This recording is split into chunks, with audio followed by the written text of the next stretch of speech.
Hello everyone, मैं Samuel Teja, counselling psychologist, founder and CEO of abundant life group. आज मैं आपके साथ अनदर एपिसोड, जो मेरे पिछले एपिसोड का ही पार्ट है। जैसे मैंने अपने प्रीवियस एपिसोड में आपको बताया था कि जो हम अपने पिछले एपिसोड को कंटिन्यू करेंगे, क्योंकि जो मेरा पिछला एपिसोड था उसके में मैंने आपको बताया था कि जो आपके टीनेज बच्चे हैं, जो आपके एडोलेसेंस बच्चे हैं, वो कौन कौन से बदलाव में से निकलते हैं। मैंने आपको पिछले 2 बदलाव के बारे में बताया था। पहला था फिजिकल चेंज, जो कि शारीरिक बदलाव है, जो कि विजिबल चेंज है, जिसको आप अपनी आंखों से देख सकते हो। और दूसरा मैंने बताया था मानसिक बदलाव, कि आपके बच्चों के शरीर से ज़्यादा क्या इम्पॉर्टेंट है, मानसिक बदलाव, कि आपके बच्चे की जो साइकोलॉजी चेंज हो रही है, आपके बच्चे की जो सोच बदल रही है, उसका जो सोचने का जो नज़रिया बदल रहा है, उसको आप कैसे अंडरस्टैंड कर सकते हो। क्योंकि बहुत सारी बदलाव जो आपके बच्चे के अंदर आते हैं, आप उसको देख नहीं सकते हो अपनी आंखों के साथ, मगर आप उसको सिर्फ महसूस कर सकते हो। तो आई होप कि पहले जो 2 बदलाव मैंने आपको बताए अपने प्रीवियस एपिसोड में, वो आपको समझ आ चुके होंगे। तो आज मैं बात करने जा रहा हूँ तीसरा बदलाव जो एक बच्चे में आता है, एक टीनेज में आता है, वो है इमोशनल चेंज। अब ये इमोशनल चेंज क्या है? क्योंकि अगर देखा जाए कि एक जो टीनेज है उसके अंदर बहुत ज़्यादा एनर्जी है। अगर आपने देखा होगा कि आपके जो बच्चे जब 12, 13, 14 साल के हो जाते हैं तो एक जगह पे टिक के नहीं बैठ सकते। उनके अंदर इतनी एनर्जी होती है, आप उनको चाहे पूरा दिन खिलाते रहो, बाहर घुमाते रहो, वो टायर्ड नहीं होंगे। आप उनको घुमा घुमा के टायर्ड हो जाओगे, मगर उनकी जो एनर्जी है, उनके अंदर एक बर्स्ट ऑफ एनर्जी होती है, एक एनर्जी वेव्स होती हैं उनके अंदर।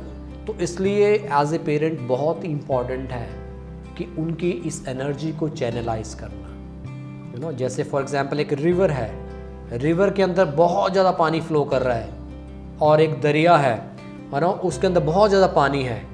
अगर हम उस पानी को चैनलाइज नहीं करेंगे कुछ कैनाल्स में, कुछ छोटे छोटे नहरों में, तो क्या करेगा, वो एक बाढ़ का रूप ले लेगा, है ना। तो आपने देखा होगा कि दरिया में बाढ़ कब आती है? जब पानी पूरा ना उनके बैंक्स तक भर जाता है, उनके किनारे तक पानी भर जाता है, पानी बाहर आना स्टार्ट हो जाता है। वैसे ही टीनेज है, इसमें बहुत ज़्यादा एनर्जी होती है, बहुत ज़्यादा इसके अंदर एक एनर्जी है। अगर इस एनर्जी को किसी स्पोर्ट्स में, किसी म्यूज़िक में, कुछ अच्छी एक्टिविटीज़ में हम इनको चैनलाइज नहीं करेंगे, तो ये कुछ गलत कामों में अपनी एनर्जी वेस्ट करना स्टार्ट कर देंगे। क्योंकि अगर आपने इनको काउंसल नहीं किया, जहाँ आपने कोई प्रोफेशनल हेल्प नहीं ली, तो उनके सबसे बड़े काउंसलर कौन होते हैं? उनके खुद के फ्रेंड, है ना। वो उनको वो चीज़ें करने के लिए बोलते हैं जो उन्होंने खुद नहीं ट्राई की। आपने देखा होगा कि सबसे ज़्यादा जो मिस गाइड करने के लिए बच्चे कौन होते हैं? उसके अपने कज़न्स होते हैं, उनको जो गलत कामों में डालते हैं।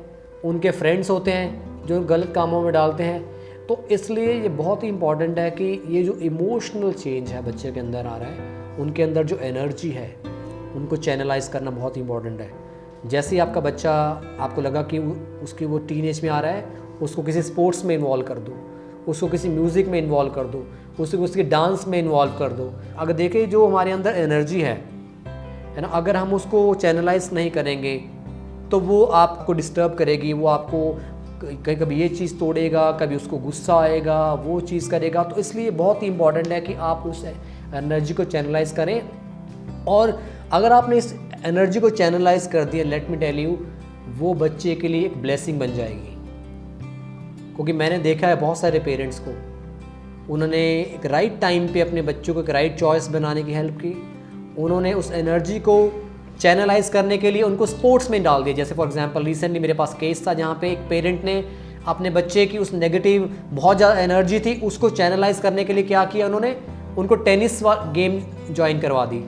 और वो जो बॉय था उसका इंटरेस्ट इतना बढ़ गया टेनिस में, he came out to be a national player, है ना। तो देखो कि कैसे हम अपने, अगर इस एनर्जी को हमारा फोकस क्या होता है कि बच्चे को पढ़ाई पढ़ाई पढ़ाई, because he there is a 2 kind of work, 2 काम है, एक है मेंटल वर्क, दूसरा है फिजिकल वर्क। मेंटल वर्क क्या होता है कि जब बच्चे को हम पढ़ाई में ही फोकस करते रहते हैं, जैसे हमें हमारा शरीर थकता है ना, वैसे हमारा दिमाग भी थकता है, जिसको हम बोलते हैं फिजिकल फटीग, दिमाग थकने को बोलते हैं मेंटल फटीग। तो जब बच्चों में मेंटल फटीग हो जाती है, मेंटली वो थक जाते हैं, तो उनको कोई ना कोई चीज़ चाहिए होती है रिलैक्स होने के लिए। तो रिलैक्स होने के लिए स्पोर्ट्स से अच्छी कोई चीज़ ही नहीं। अगर आप देखो पहले टाइम अगर देखा जाए तो पहले क्या होता कि बच्चे आउटडोर गेम्स ऑप्ट करते थे। आजकल क्या है, बच्चे इंडोर गेम ऑप्ट करते हैं। पहले टाइम क्या होता कि पहले पेरेंट्स को बाहर से बच्चों को पकड़ के लेने के आना पड़ता था कि आके बैठो पढ़ाई करो, मगर आज पेरेंट्स को अंदर से पकड़ के उनको बाहर लेके जाना पड़ता है कि जा कुछ खेलो बाहर जाके, आप पूरा दिन अंदर बैठे हो। तो इसलिए बहुत ही इम्पॉर्टेंट है हमें इस चीज़ को अंडरस्टैंड करना कि बच्चों की जो इमोशनल एनर्जी है उसको चैनलाइज करना बहुत ही इम्पॉर्टेंट है। ये था तीसरा बदलाव जिसको आपको जानना बहुत इम्पॉर्टेंट है। फोर्थ चेंज है सोशल चेंज। ये सोशल चेंज क्या है? सोशल चेंज में होता है कि इस टाइम पे बच्चों का सोशल नेटवर्क बढ़ता है। अभी तक क्या था, वो फेसबुक नहीं यूज़ कर रहे थे, इंस्टाग्राम नहीं यूज़ कर रहे थे, यूट्यूब नहीं यूज़ कर रहे थे। सडनली एकदम से उनके फ्रेंड्स 10-12 थे फेसबुक पे, सडनली उनके 500,000 फ्रेंड बन गए फेसबुक पे। कैसे? क्योंकि इस टाइम पे क्या होता है कि उनका सोशल नेटवर्क बढ़ता है।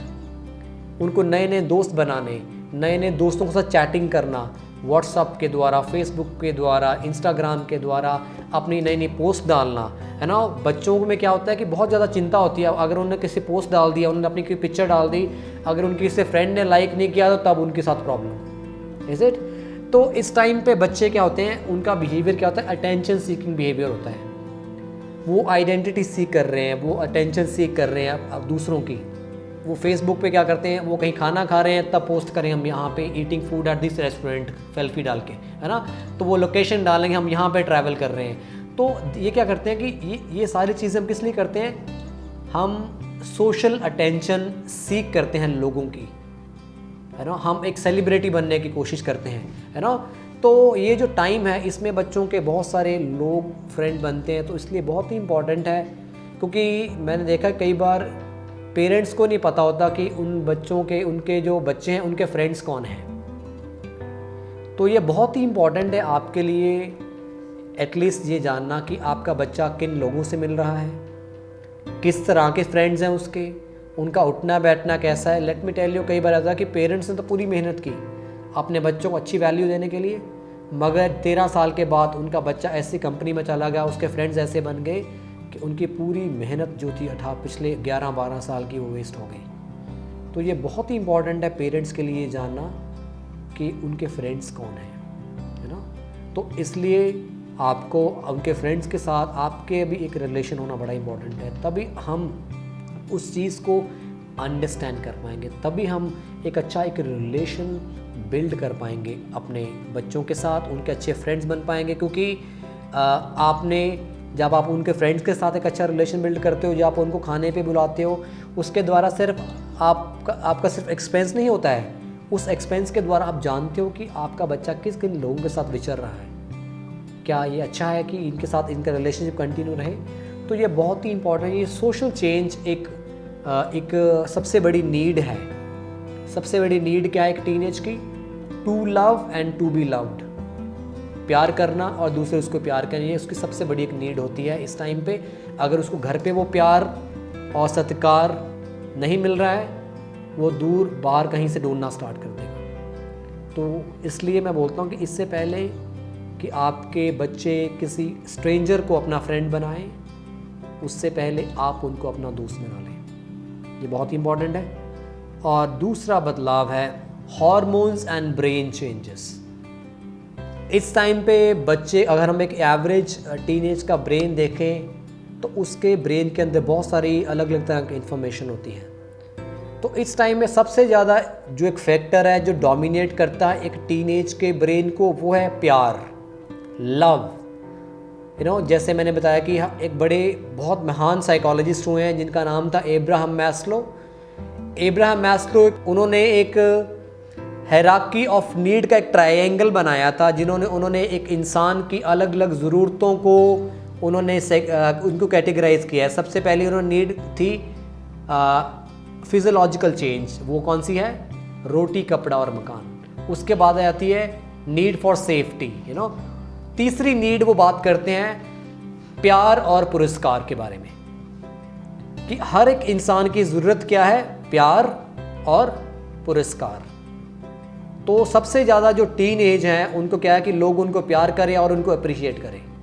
जब उनको प्यार और पुरस्कार नहीं मिलता है तो उससे क्या होता है कि वो वहाँ से दूर जाना स्टार्ट हो जाते हैं। तो इसलिए बहुत ही इम्पॉर्टेंट है बच्चों को प्यार और पुरस्कार देना, उनको उन सारी अच्छी चीज़ों के लिए अप्रिशिएट करना जहाँ से उनको कोई अप्रिशिएट नहीं मिल रहा है। कई बार होता है कि हमारे बच्चे ने 60% मार्क्स लिए, हम चाहते थे कि वो 80% ले, 90% ले, हमने उस 80% की वजह से उसको 60 के लिए भी अप्रिशिएट नहीं किया, तो नेक्स्ट टाइम क्या उस 60 भी नहीं आए।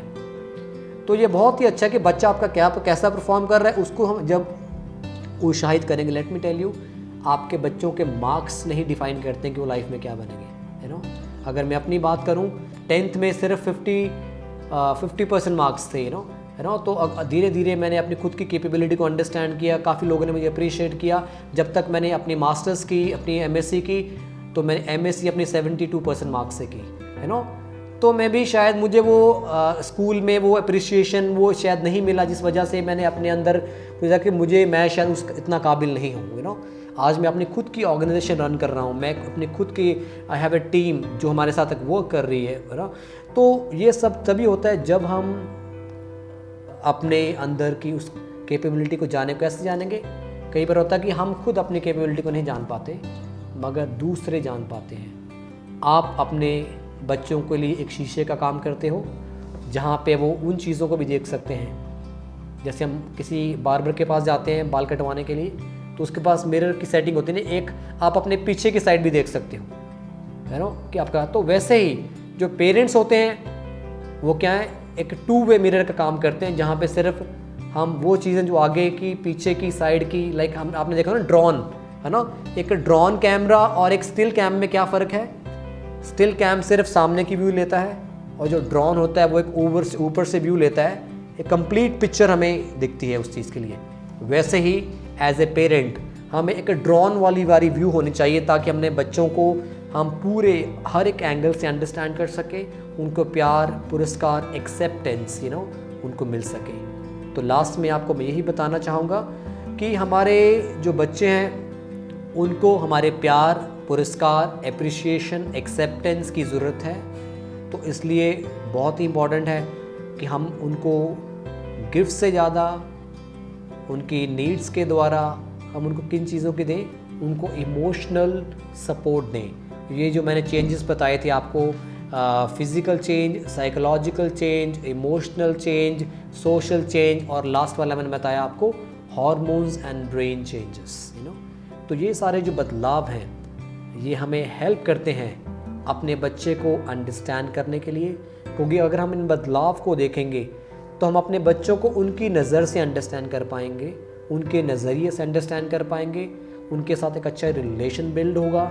तो बहुत इम्पॉर्टेंट है कि आप इन सारे बदलाव को अंडरस्टैंड करें। और ये सारी इन्फॉर्मेशन जो मैंने अपनी शेयर की है ये जस्ट इन्फॉर्मेशन नहीं है, ये मेरे पिछले 8 साल का एक्सपीरियंस है एक साइकोलॉजिस्ट के रूप में, कि मैंने जैसे 5000 केसेस के साथ मैंने वर्क किया अभी तक। तो वो 5000 केसेस का मेरा अपना निचोड़ है जो मैं आपके साथ शेयर कर रहा हूँ। ये कोई किताबी ज्ञान नहीं है, ये मेरा अपना फर्स्ट हैंड एक्सपीरियंस है अपने क्लाइंट्स के साथ। So thank you so much. मैं आस करता हूँ कि आपको ये हमारा जो एपिसोड पसंद आया होगा। आप नेक्स्ट वीक फिर मिलेंगे आपको एक नए टॉपिक के साथ, एक नई इन्फॉर्मेशन, एक नए एक्सपीरियंस के साथ। Thank you so much.